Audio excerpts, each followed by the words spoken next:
What's up, Active Lifers? Welcome back to the Active Life Podcast. I'm Dr. Sean Pastuch. I'm your host. Today's guest is Coach Bradley McKee.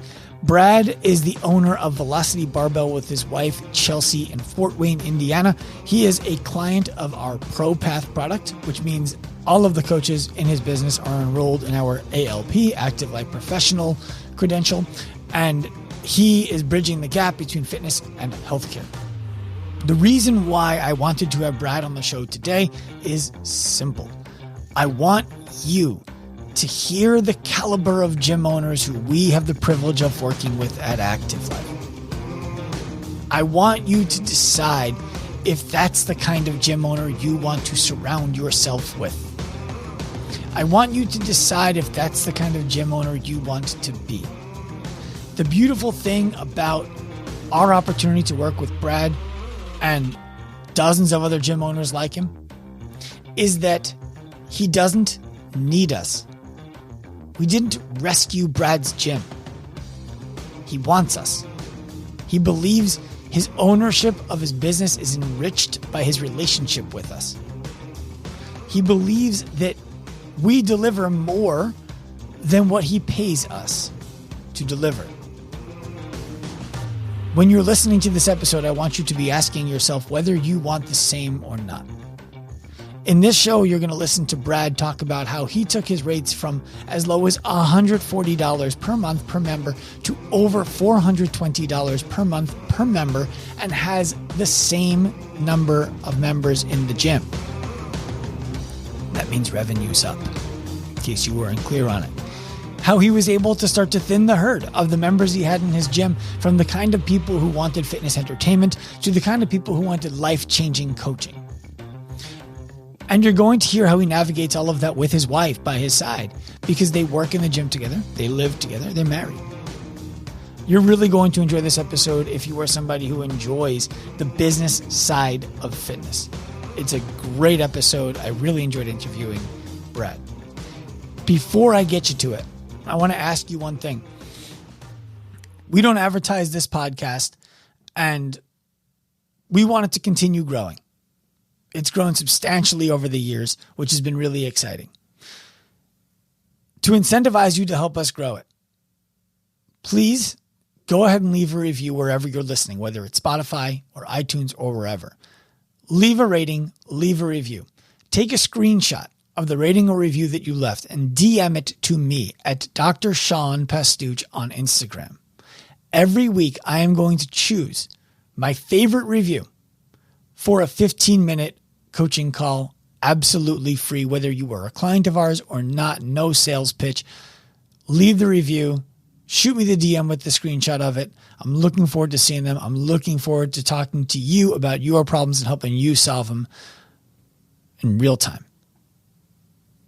Let's get to the show. Brad McKee, welcome to the Active Life Podcast. Thank you for having me. I'm excited to have you, man. I'm stoked to be here. You were, you know this already. I don't need to tell you anything new, but you were one of the guys who I was following on Facebook. I thought your copywriting was excellent. I thought that what you were doing in your gym for your members looked excellent. You seemed like a really deliberate guy who I really wanted to bring into the Active Life ecosystem. Mm-hmm. And it took a long time, and I'm glad that we've been working together now since you enrolled, because having you in our world is a privilege to have as the kind of client we want to be working with. So thank you. Thank you. I appreciate that. My pleasure. The reason I say that, by the way, so everyone can know before we get to questions for you, is because what I find uniquely valuable about you is once you say yes to anything, you're doing the thing. Mm-hmm. You don't make it easy to get a yes for anything, including even now with the way that your business works. And when I say don't make it easy, I want to be clear. That doesn't mean you're a difficult client. For people listening, it means Brad wants to understand everything about what it is that we're asking him to do so that he can do it with 100% of his intention.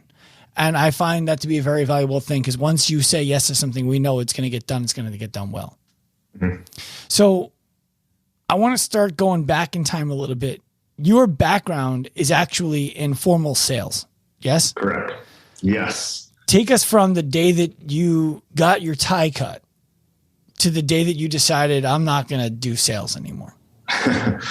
Well, I took a role in sales after college. I graduated with a degree in biology and a minor in chem.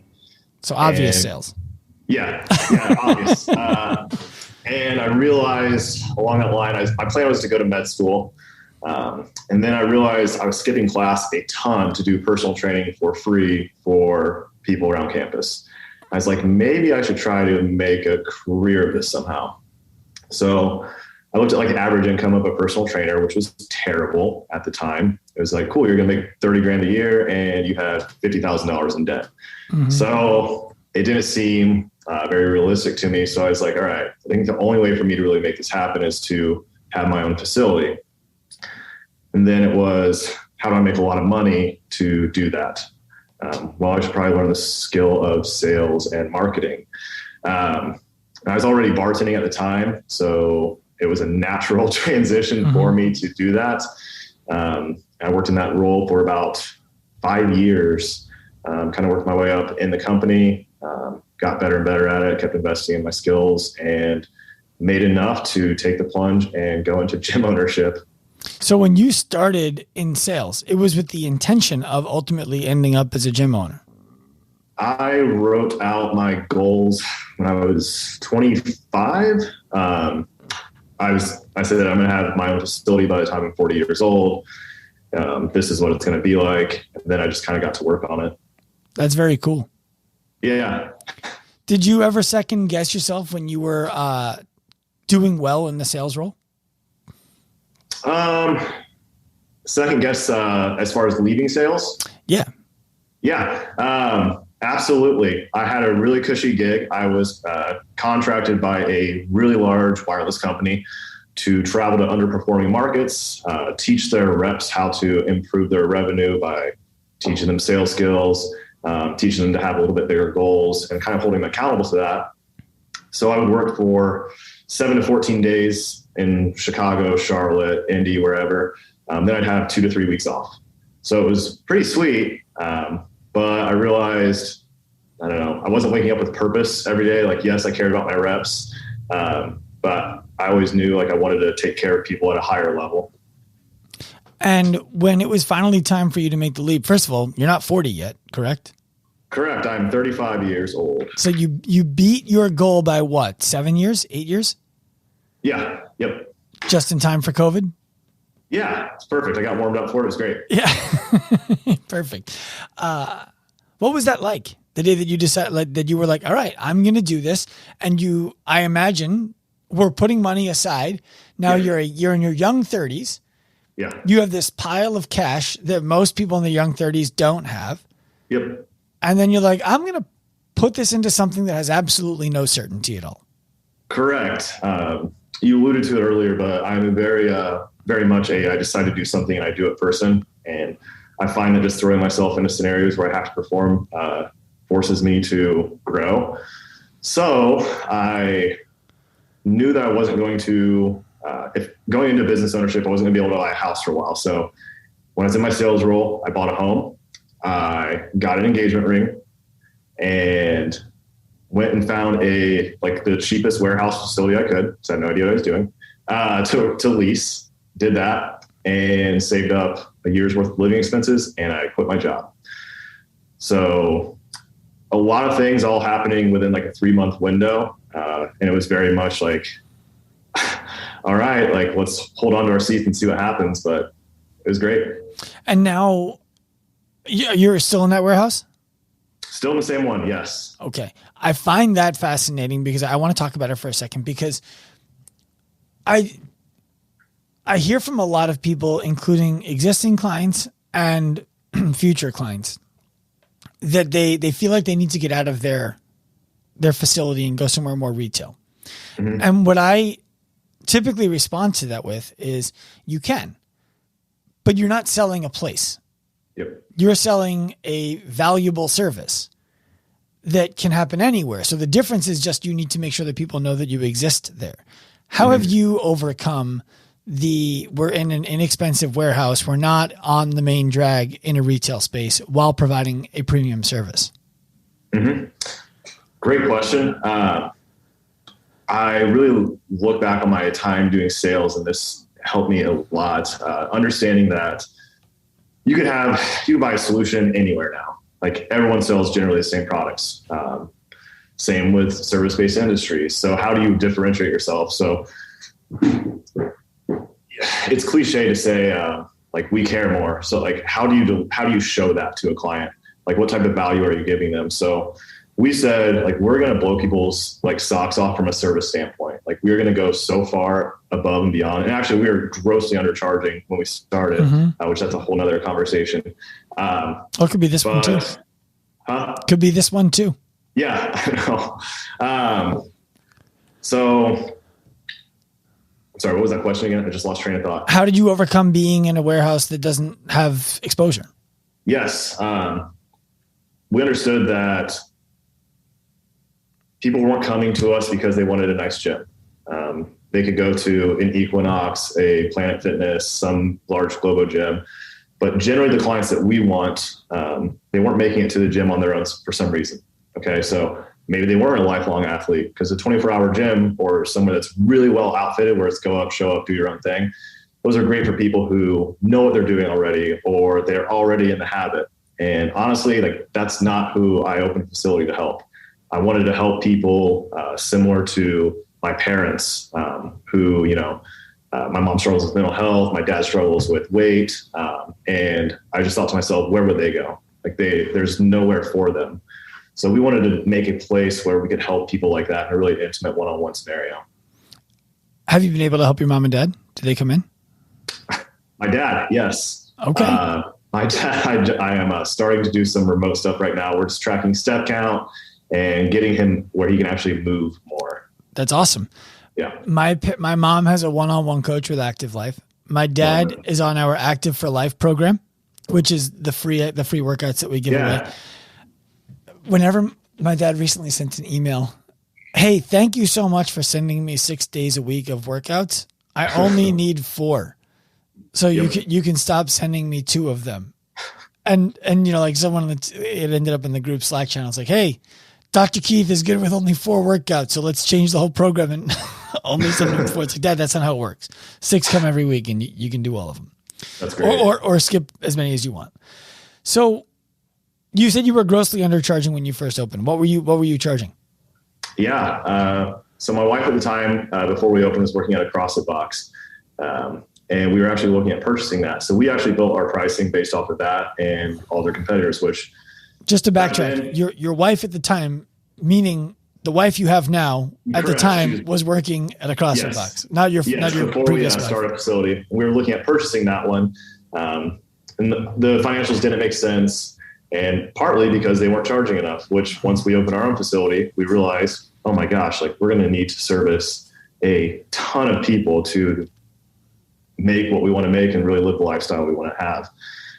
So we were charging $140 a head, and we were delivering full ID to every client that came in. So it was just us panicking every weekend, trying to get programming done for all these people. And it was a big learning experience for sure. So for people who aren't aware what that means, every person who joined Brad and Chelsea's gym got a custom program written for them based on their needs and their desires for $140 a month. Yep. Okay. That's not going to be enough money, as I'm sure we'll get to in a second here. The hardest thing about starting like that is it's very difficult to say we've increased the value of our service, and so we need to adjust your price point. You didn't go from a group class where they understood they're getting 4 minutes of your attention every time they come in and doing the best version of the workout you wrote for everybody else that day. Yep. They were already getting custom stuff. I'm sure they were already getting check-ins. What are you charging now? $99 a week. So now individual design. Yeah. And then what % of people do you think are buying personal training on top of that? I would say we're probably 20% right now. And that's steadily climbing since we've shifted to this model. Mm-hmm. So we're talking about in excess of $450 per month per member at this point. Yeah, we're at I just checked that this morning. We're at a 420 30-day average per client. That's awesome. How did you help people move from 140 to 420? Let's start there, and then we'll talk about what's different about the work they're doing. Yeah, there was a 2-year gap in there. So the first 6 months to a year, we did that 140 price, and we realized, okay, this is not going to work. We worked with a marketing company, Gym Launch, who everybody has probably worked with in the space at one point or another. And we started going to, okay, it's more of a group model. So we get customers on the front end and convert them to group fitness. So we raised our rate to about 200 to 217 every 4 weeks. So we held that for about 2 years, and then people got accustomed to, okay, small group training. So I think that naturally created that want and need for more one-on-one again and more like personal training. Had we not done that and had that buffer in between there, going straight from 140 to 400 for the exact same service offering, or in the client's eyes, the same service offering, I think that would have been a lot tougher battle for us. So did you lose clients in that middle when you went from 140 to 217? Not really. No, it wasn't that big of a deal for them, honestly. And then, I mean, obviously we filtered through a lot of clients who weren't a good fit for what we wanted to do. So our churn rate was way too high for that 2 years. Most of the gyms I've talked to who are actively in Gym Launch, what I've found is that their churn is between 14 and 16%. Is that where you were? Yeah, that's probably right. Okay. So our churn rate was pretty high, and on our end, it was just burning us out because we're not building relationships with these people. A lot of the people that are coming in, we know they need more than what we're giving them. So they're going to phase out. It's a matter of like when they're going to fall off. So it didn't feel good or fulfilling to, tell people we're going to help you in all these ways, but then we're not delivering a service that's conducive to that. And it's because we felt that if we charged more, we were going to alienate our customer base. So I worked with you guys 2.5 years ago. That's how I found you. I had tendonitis pretty severe. I used to do powerlifting. And then I've been following you guys since, and I really liked your approach as far as what you talked about on really delivering like value to everything was client centric. Everything was delivering value to clients. It wasn't about how to generate revenue quickly. And I said, like, if we could really just lean into us caring like a lot about clients and actually not worrying about what it costs them, but how can we help them? And if it's a fit pricing wise, great. It's like, I could really enjoy my business again. I would really enjoy helping people in that way. So last year, you and I made contact and made that decision. And then we flipped our model within 3 months of working with you guys. Flipped it to what? Yeah. So everyone starts with PT, individual assessment. Really the minimum amount of sessions we do with someone coming in is 8. We really want to get them confident and competent in a gym setting. And the type of clients we work with, they actually appreciate that. Usually it's like relief that, oh my God, thank God, like you're not going to put me on the floor the first day. Was that surprising to you? Yeah, it was very interesting to me because we used to do 3 one-on-one sessions with people when they started, which not enough. And then it was, all right, like, let's put you in a group and hope this works. So now people are like, oh my God, like I did CrossFit before and they just threw me in, I hurt my shoulder, whatever it may be, or they were having trouble showing up. So we started them one-on-one, and then we just make it clear, hey, based off of your individual assessment, we're going to give a prescription on how many sessions we think this would take if, small group is what you're wanting to go to. And a lot of people like to work one-on-one with us. So we just kind of like lay that framework down that it's normal to work one-on-one with a coach for long-term. It's not, you have to do group fitness and that's the only way you can achieve your goals. So we really build a solution to the individual. What is the most sessions someone has needed on the upfront that you can remember? My current client, Kevin, he's 65 years old, but most awesome guy ever. Love him. 48 sessions. How do you feel when first of all, before you told them you need 48 to start, was there a gulp? Oh, on my end? Yeah. Oh yeah, it was, oh shit. Like You're going through the questionnaire and you're like, yeah, this is gonna be a lot. I actually met Kevin through another client of mine who played volleyball with him at the YMCA. And I was just happened to take him up on it, went there. Kevin came up to me after. He's like, hey, like, Jared said that you do XYZ. I was wondering if you could meet with me because I have nowhere to go and I'm an old man. So he kind of understood that it was probably going to be a little bit more pricey, but I don't think he understood it was going to be, I think that was $4,300 for his initial 48 pack. But he saw the value. He said, it's my health. His dad had a heart attack. His family has history of heart attacks. He's had one already, and it was important enough to him where he started, and I've had him for over a year now. He's actually stayed with personal training the entire time. We meet twice a week. He's doing great. Did you have to bring up, you told me you didn't want to have a heart attack in the interview? Yeah. One thing that I feel I do really well with my consults is asking questions rather than about, hey, this is how we're going to solve your problem. It's more of, how does that impact you? How does that make you feel? Like, what things are you missing out on? By getting people to explore that a little bit more, you're getting just like a deeper level of commitment from them, and they're not making a decision based on, okay, does this make sense for me? They're not focused on price. They're focused on like an outcome. Mm-hmm. So I just try to frame the conversation in a way of, okay, this is where we're at. This is where you want to go. And then I'm going to put together a map that gets you there. And it's not a matter of if we get there, it's just when. So go ahead. It's the difference between letting someone try something and telling someone you're going to become this. Yep. Yeah. So I want to give them certainty in that session when we first meet. Because a lot of people have tried so many things before, and a lot of the clients we work with think this is so far out of reach for them, or this life that they want to have is they haven't had that for so long or felt good, maybe even their whole life, where that's a big roadblock for them. So to get them to see like, hey, like this is doable for you, and this is what it would look like, and I'm going to do everything in my power to get you there. Giving them that certainty, I rarely have an issue with pricing now. No one really bats an eye. And when you finished the 48 sessions with him, what was the conversation like that led him to continuing to do personal training instead of jumping into a smaller group? I have a Google Doc full of all the things Kevin has told me that this has improved. He can garden now all day. It's not an issue. He has a community pool that he used to not be able to get up and down on the lounge chairs without just falling into them. He can like get up and down, no problem. He can swim now without his shoulder hurting. So it wasn't even like a question for him. It was cool. Like, hey, Kev, we have 5 sessions left. You just want to do the same thing, continue? Yep. So then we sat down, kind of goal planning session of what he wants to accomplish next. And we're just keeping it going. Does he buy packages, or does he buy like a membership now that builds personal training? So he was doing packages. We actually converted him to an EFT where he can just pay monthly for personal training. Mm-hmm.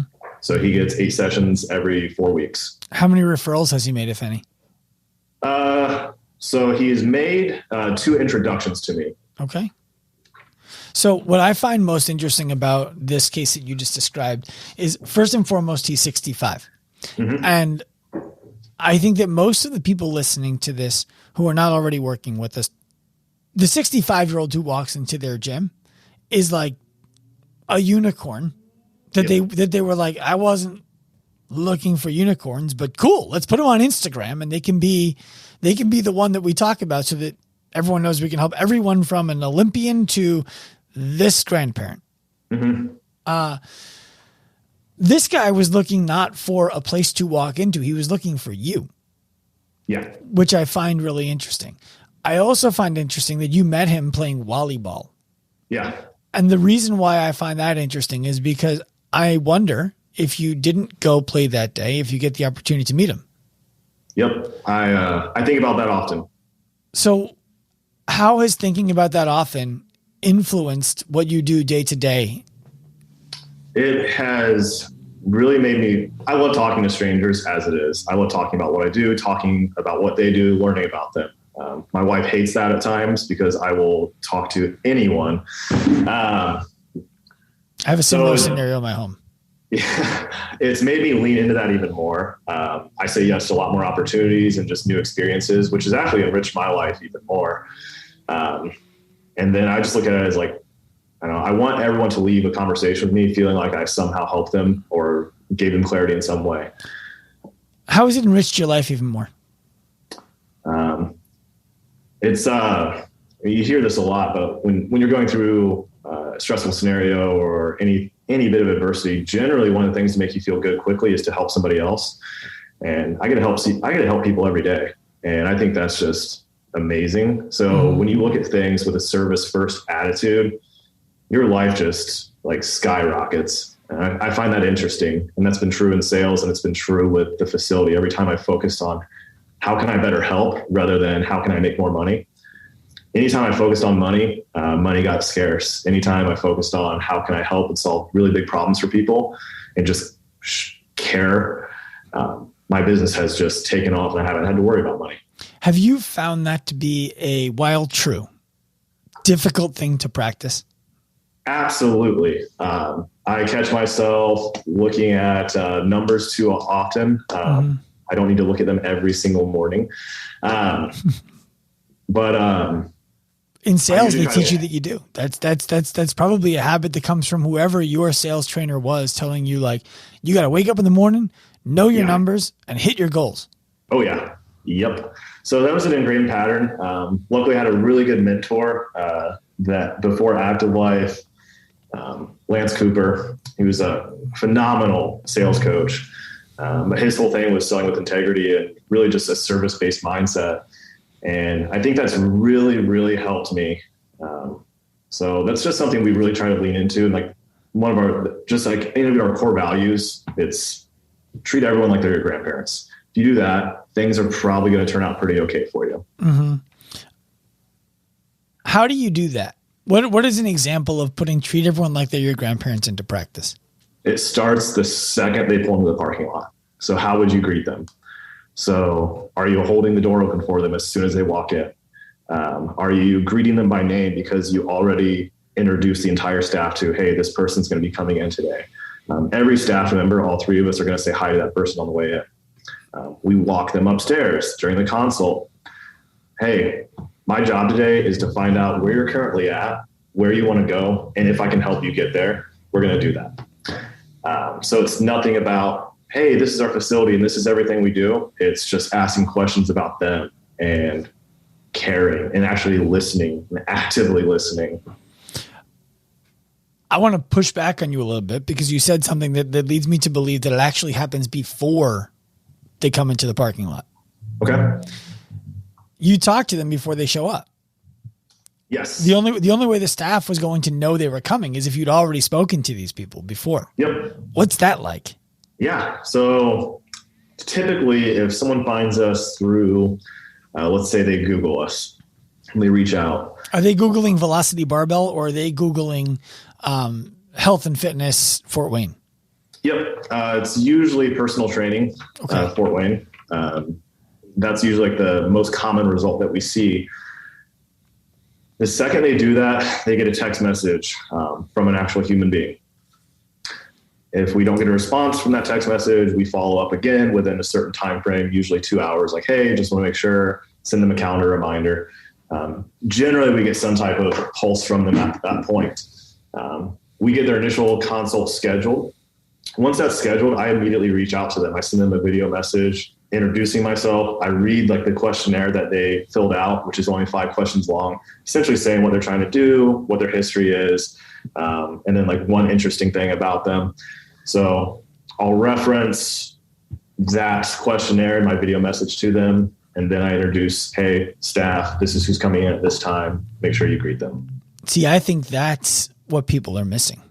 I think a lot of the time, gym owners especially are cognizant enough. Anyone who's listening to this, they're cognizant enough that when someone shows up, they're going to treat them appropriately. Yep. Where they miss, I believe, is where you just nailed having a very intentional process. Somebody goes online, looks up the services that we offer, finds us on Google, inquires. They then get a questionnaire to fill out from a human. They get a human message, a human-to-human interaction. I've never met anyone who was like, you know, my favorite thing about your company is when I call, it says, please listen carefully to all of your options. And then I can pick the option that I want. They want to talk to a person. Once I hear that, it's 0000000 until someone picks up the phone. Yep. You hit them with a real human, and then you give them a questionnaire so you can get to know them a little bit. I find that what's something unique about you question interesting. I want to ask you about that in a second. And then you send them a video message so that they know you genuinely care. You've read the thing. It wasn't just something you asked them to do as a formality. Yep. I imagine most of the people who come in, whether they tell you or not, have never experienced something like that from a service business before. Yeah. Usually they come in and they'll reference that video. I had a client last week who texted me back immediately. She's like, this is amazing. And it's just something so easy, but it's like, why are we not doing that? Why is everybody not doing this? I just find that very interesting that it's easy to fall into the trap of this as gym owners. You want to automate everything and remove the human aspect of it. And I think people inherently crave that human connection. Yeah, I agree with you. I've been talking to people recently about a talk I'm going to be giving in September to about 100 gym owners. Mm-hmm. And my talk is labeled, like the title of it is Marketing, the documentation of excellent service. And the reason why marketing is the first word in it is because that's what people want to learn about. It's not like none of the talk is going to be about marketing tactics. It's all going to be about what you just described. How do you provide excellent service that if somebody was standing there with a camera the whole time recording it, you would want them to put that out into the world? Yeah. So I think that's great. What have you seen, if anything, change about the member who's in your gym, what they're looking for, the way that they're talking to each other in the community since moving from a group model to the individual design, small group, and personal training? I think that has been the most exciting part for us. Any client I've had before, we sit down face-to-face with every single client, and we want it to work. We don't bring someone on as a client if we didn't feel like they were a good fit. That being said, some people did not have some of the characteristics we were looking for in our ideal client. So we just weren't matching on like values. So that was a frustrating place to be. Now that we're actually selling a product and service that is in line with our values, it's attracting people that are also in line with our values. And that has made it so refreshing because now like just the environment in the gym and how people interact with one another, the level of care, like the attention they put into what they're doing now, rather than, all right, like we're all just going to get warmed up for a workout today. It's, all right, we're going to warm up. We're going to break down the individual design. They're putting notes in for their coach. They're wanting to see progress. And I think on our end, it allows us to really lean into what we're good at from at a coaching perspective and use all those skills that you don't get to use in group fitness. So when you say people weren't aligning with your values, I find that interesting. I want to stay there for a second. Mm-hmm. You said, I'll guide you to it because I want to hear something specific out of you. When you said it was frustrating because people weren't value aligned with you. Mm-hmm. One of the things that I believe to be true about most businesses is they come up with their core values, they write them on the wall, they couldn't even tell you what they are. Mm-hmm. And so they're certainly not making decisions looking at them. How did you know people who were joining and being members of your group gym were not in line with your values? It's not as if you can ask them to come in and say, okay, so we're going to give you a list of 50 values. I want you to pick your 4 favorite. And if they're not aligned with ours, we're going to tell you this isn't a fit. How do you know people weren't aligning with what you guys felt was important? Mm-hmm. Let's see. One of our core values is growth mindset. We truly believe that the only way to get better is being okay with failure, being okay with not being the best. So if we were to get a client in who is, frustrated or yelling or upset because they're not hitting a PR, that's not really conducive to what we're trying to do. We don't care about PRs like that. We don't care about pulling 405. We care about you moving well and improving your quality of life outside the facility. If your entire personality is, I love the gym and the gym is my life, that's not what we do. And I'm transparent with clients that are coming in and looking for that we just don't do that. And not bringing those clients on now, rather than trying to make it fit and just collect revenue, it feels so much better because I know, like, hey, these people have these things that they're trying to accomplish, whatever it may be, and this is how we're going to get them there. So now we actually have something we can focus on rather than focusing on the workouts themselves. I would love your opinion on this, because this is how I've always thought about bringing the wrong person into the business. But when I say always, I mean for about the last year when I really started thinking about it. It's easy for people to say, why not take the guy who just wants to make the gym his entire life? If he's happy to pay you and take your service and he wants to make it everything that it is in his life, like, why not serve him? Here's how I think about it. I'm curious your take. Someone who's in the gym who doesn't share the values of the other members of the gym, who sees the place as a place to come to do something for themselves that is different than what everybody else there is trying to do, is akin to going to a black tie event and somebody shows up in a bathing suit. It doesn't ruin the event, but it's weird. Yep. And now, if you let one in, are you going to let a second in a bathing suit in? A third? Yep. And eventually, are you really running a black tie event, or are you running a come wearing whatever you want event? Yep. What do you think of that visual? I actually use the analogy of a car lot. And if you are selling all Mercedes-Benz and then you are allowing a rusted out Kia that you take on a trade, and you're also selling that next to Mercedes-Benz, you're not going to get more and more Mercedes-Benz customers. You're actually going to scare those people away. And you're going to bring more of the Kia customers. So it's this thing where you have to be very aggressive and deliberate with who you're bringing on and making sure they're the right fit. And we are very okay with, hey, we'll gain 2 clients this month total, like net, and we just won't lose anybody. And we'll keep building on that. And a long enough timeline, things are going to be in a very, very strong place. And what's that look like if 30% of our clients bring a referral in this year? What does that do for your business? So we just kind of went the opposite direction and said, like, we're just going to focus so much on only bringing people on that are a perfect fit for what we do. What's wrong with the Kia driver? No. I want to frame this up for you. Yeah. We're not talking about a Kia driver. First of all, we're talking about a rusted out Kia purchaser who won't come to a Mercedes lot. And one of the things that I hear from people a lot that's a fair criticism, unless I add context to it, is some people can't buy Mercedes, Sean. Why are we only serving people who want to buy a Mercedes? Shouldn't people who want Kias also be able to come? And my answer to that I'll share after yours, but I want to hear what's the problem with the Kia buyer? Yeah. So there's nothing wrong with the Kia buyer. They're a great Kia customer. They are not a Mercedes-Benz customer. They're just 2 different things, and that is okay. There are different price tiers and there are different service offerings for every level of the spectrum. We choose to do what we do, in this example, the Mercedes-Benz customer, because it aligns with our core values, and we know, like, those people are going to do well in our environment.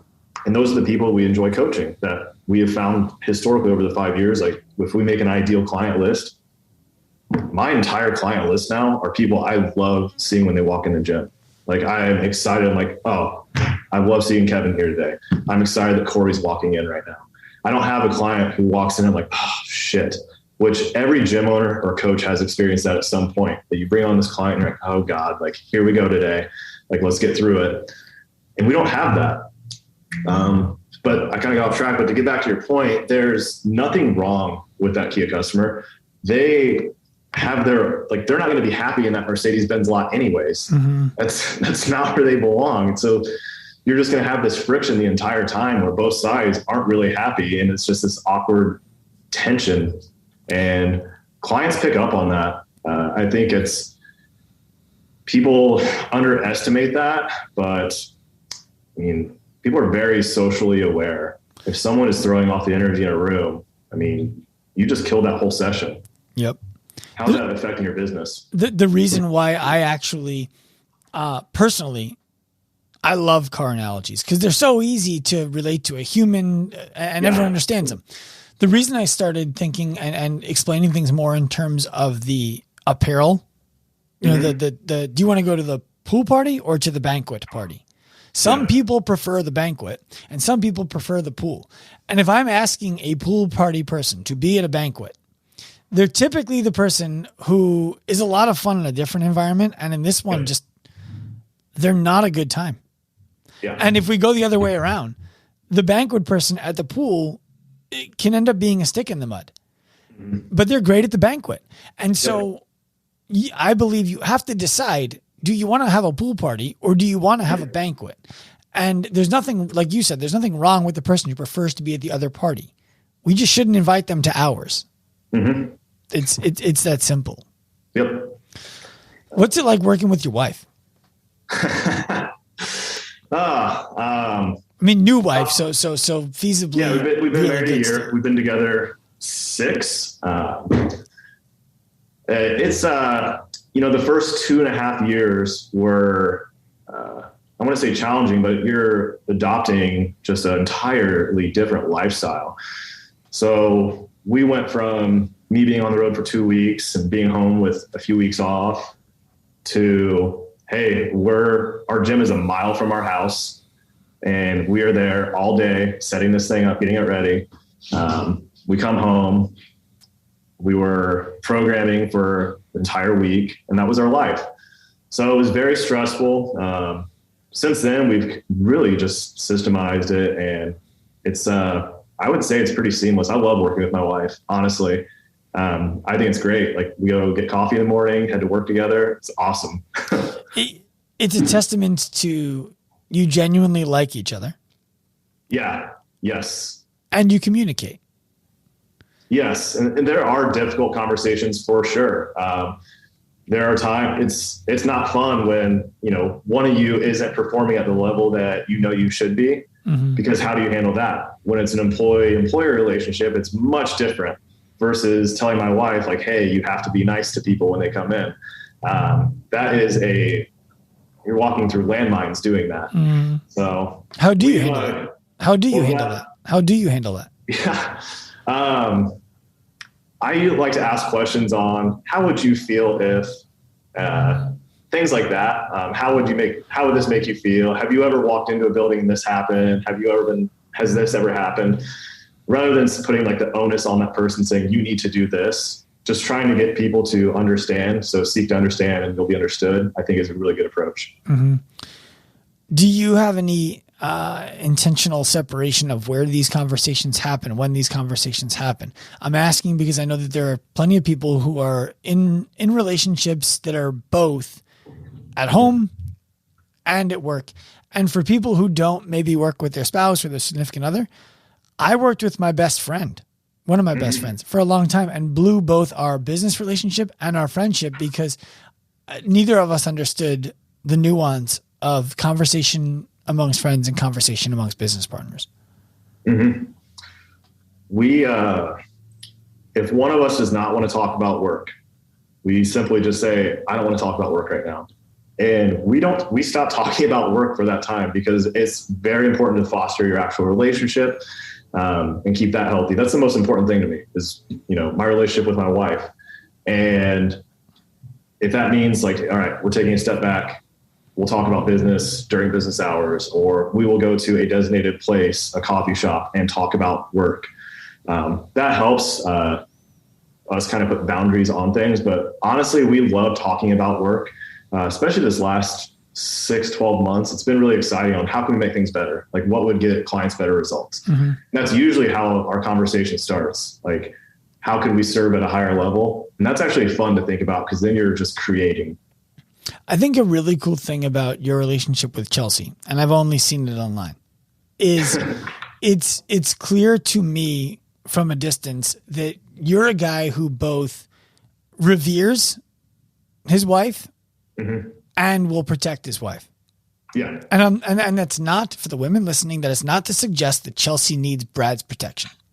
Okay. No. What it means is I find it really endearing when men have the vulnerability to say, this is my wife and she's awesome and she's beautiful and I'm privileged to be married to her, and simultaneously be masculine enough to say, and I'll fucking defend her until the end if need be. Yeah. I think that's cool. And I just wanted to share that with you publicly. Thanks, man. I appreciate that. You're welcome.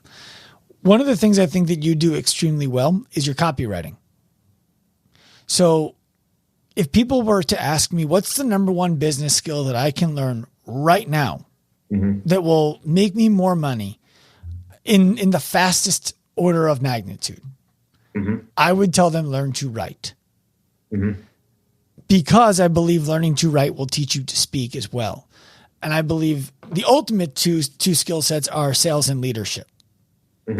But learning sales and learning leadership, I think, are harder than learning to write, which is a foundational tool of sales and leadership. Yeah. Where did you learn to write copy the way that you do?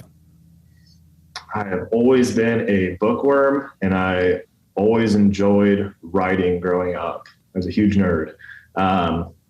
And then as I got older, I realized, especially in fitness, the more I leaned into just my authentic self and who I really am, the more it attracted the right type of people. So I think a big part of being an effective copywriter is being confident with who you are and being okay with that and not trying to be something that you're not. Why is that? Why is that? Because you are, one, going to attract the wrong people. Two, you're not going to feel like you're being honest when you're writing these things. You're going to feel like you're doing a job. When I'm writing a piece of copy, I'm literally just going off the cuff. I'm saying exactly my thoughts, exactly my views, and like what I believe in. And people have a snapshot of who they would be working with. And that for me has been great because it's really attracted a lot of like some of my favorite clients. A large portion of who we gain as clients are actually from our individual, like personal social medias. Yeah. What I think was really valuable there is it's easy now because the more you read, the better you're going to write. I believe that. And the more you write, the better you're going to write. And the more that you can write in your own voice, the less energy and time you need to put into making sure this sounds like the version of you want it to sound like. This is me. Yeah. I hope you like it. Yep. That's it. You do it really well. Thank you. You're welcome. Thank you. Do you have friends who own gyms that are local to you or maybe distant to you, and you look at the way that they're doing things and you're like, I want to help you, but you're not ready to be helped? How do you handle that? Because one of the things that I find I've talked to other ProPath gym owners about on a frequent basis is, that's a great, hold on, read it, pull it back up. So Chelsea just walked through the room. She wrote a note to Brad that says, I love you. You're doing great. Love your wife. #upgrade. What does the upgrade mean? It's a personal philosophy we've had about our life lately. Just like doing bigger things. I like it. So one of the things I talk to gym owners who we work with all the time about is they're like, I have a friend out over here who's just like, he's not going to raise his rates. He's not going to change his services. He's just stuck, but he complains about it. And I want to be friends with the guy. How do you handle situations like that when people who you know are trying to do similar things to what you're trying to do? They're struggling to do it. They're not in the market for coaching or support, but they want to complain about it. How do you handle having relationships like that? I don't. Okay. I realized, so I'm a very much a natural caretaker. I'm very empathetic. But I'm empathetic when people are okay with taking some form of responsibility. Complaining about the state, we've all had friends like this. They're in a relationship that's terrible for years and years and years. And they're always complaining about their relationship. They're never doing anything about their relationship, no matter what you tell them. It's probably at a certain point, you have to realize like, all right, I just have to accept this person as they are and not give my mental power to giving advice that's going to fall on deaf ears. Or from a coaching perspective, which we've all done, everyone has had a family member where they're like, I want you to write me a workout, or I want you to write me a program. And you do, and they don't do it. So I realized I'm here to help people who are ready, willing, and able to be helped. So do you have those people in your life? Very few of them. I can't think of any offhand. And that's, I've really cultivated healthy relationships over the last three years or so. Intentionally. Yes, absolutely. So it's interesting how gym ownership works, but you find these friends in pockets across the country who are going through the similar things as you, and they relate, they just get it. It's such like a niche down thing to own a gym. So you make these friends and you see what they're doing. And, you know, I align myself with people who, value-wise, believe in what I believe, and it makes it so easy. That's a big reason why we went with Active Life and decided to work with you guys. I love like your values that you bring to the table. They align with ours. The gym owner friends that I have, like they align with our values. The person doing our rebrand, Metcon Creative, they align with our values. So we've acquired this like network and team of people who are all on the same page, and that feels very powerful. It's great because you get to be circumstantially the nicest house on the block and circumstantially the not nicest house on the block. The way I like to think about that is I have friends who are smarter than me. I have friends who I definitely have friends who are better looking than me. I have friends who make more money than me. I have friends who are better athletes than me. And I have friends who have less of all of those things than I do. You know, I get the opportunity to learn from the ones in the circumstance where they are better. And I get the opportunity to support the ones who in that circumstance are less. And one of the things I've actually struggled with, I swung too far. I went from like, I'll be friends with anybody and everybody, and I'm available to anybody and everybody at any given time, to I'm only going to be in your circle if you can help me become a better person, to through some of the help of one of my friends, Michael Cashew. He was like, just allow people to be in your life for what they do well. Yep. They don't have to be complete. And it was really good advice. Yeah, no, that's excellent. So you've mentioned values a few times. What are your values? Yeah. Growth mindset, authentic self is a massive one. Being true to like exactly who you are. Radical honesty, which is being truthful, regardless of hurting feelings. It's not saying to be offensive or abrasive by design, but being honest, it makes everything so much easier in your life, and it removes so much mental baggage. My wife will ask me, how do I look in this dress? Oh, yeah.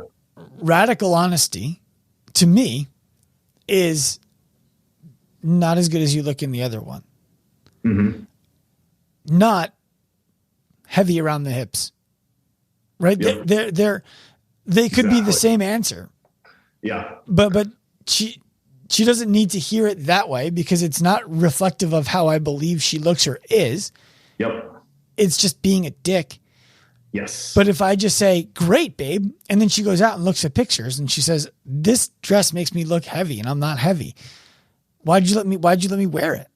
Yeah. I'm like, I don't know. I don't want to make you feel bad. It's like, well, I feel like shit now. Right. Yeah. So I'm with you. I'm all for the radical honesty. I like that one. Yeah. You mentioned a great point right there about like how you're delivering that feedback. I think especially in digital age that we're in now, where sensationalist things and being very bombastic draws views and attention, it's skewed it so far to how blunt and how offensive can you be. And people naturally don't like that. They'll click it, they'll look at it, but empathy goes a long way in understanding, like, man, like, how would I want someone to talk to me, or how would I, deliver this to my 6-year-old nephew? Mm-hmm. I probably wouldn't say like, you're a piece of shit and get better. Yeah. Not the most helpful thing. So I think that's one thing that clients will come in a lot of times and say, like, I just need someone who is on me and tells me like what to do and tells me if I'm like not holding up my end and get on my ass. And I usually just ask them, like, how has that historically worked out for you? When people are negative and mean to you, does it make you want to see them more? Does it make you want to engage with them more? Probably not. You're probably going to start dreading, checking in. You're probably going to start dreading your one-on-ones. So we try to be a source of empathy for people, and it tends to work out. I think that's great. The reason I wanted to have you on is specifically because I want more clients like you and Chelsea. And I wanted people to be able to listen to this episode, mm-hmm. hear the quality of people who we have the privilege of working with at Active Life on a day-to-day basis. The thing I love about all of our clients is it's a want, not need. You don't need us. Mm-hmm. It's you believe that we enrich your business ownership experience, and it's worth more than what you pay for it. The minute that it's not, mm-hmm. you won't pay it anymore. I like that. I like having to consistently figure out how we can deliver more to keep great gym owners who don't need us but still want us. And I believe that having you on the show affords people the opportunity to hear the caliber of people who we get to work with, and mm-hmm. to decide everyone wants to believe that they're great at what they're doing. And everybody is at a different phase on the continuum of being great at any given time. But I believe that after listening to a podcast like this, a gym owner can ask themselves honestly, am I ready to be in conversations with people like Brad on a regular basis? Because that's what happens when they come into our sphere.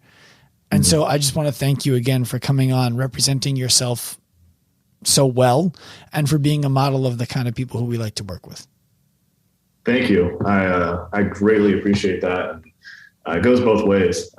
It feels very good and fulfilling to be working with people like yourself who are taking the industry where, in my opinion, it should be going. I think it's something so unique and so special, and it's something that we always wanted, but we didn't know how to quantify it or how to quite state what we wanted. And then we found you guys, and we're like, this is it. This is exactly who we want to be with. Well, I appreciate that. It's hard. It's scary. It's simple, and it's worth it. Absolutely. Brad McKee, where can they find you? You can find me at Velocity Barbell or on Instagram at Coach Bradley McKee. Beautiful. Thanks for coming on, Brad. Absolutely. Thank you so much for having me, Sean. I hope you enjoyed this episode of the Active Life Podcast. Remember, if you feel inspired by our vision to humanize the healthcare industry, professionalize the fitness industry, and empower individuals to live their lives, to reclaim their physical freedom, to develop careers, helping people reclaim their physical freedom, all you need to do is head to activelifeprofessional.com, find the appropriate link that represents you, and get in contact. We'll see you there. Turn pro.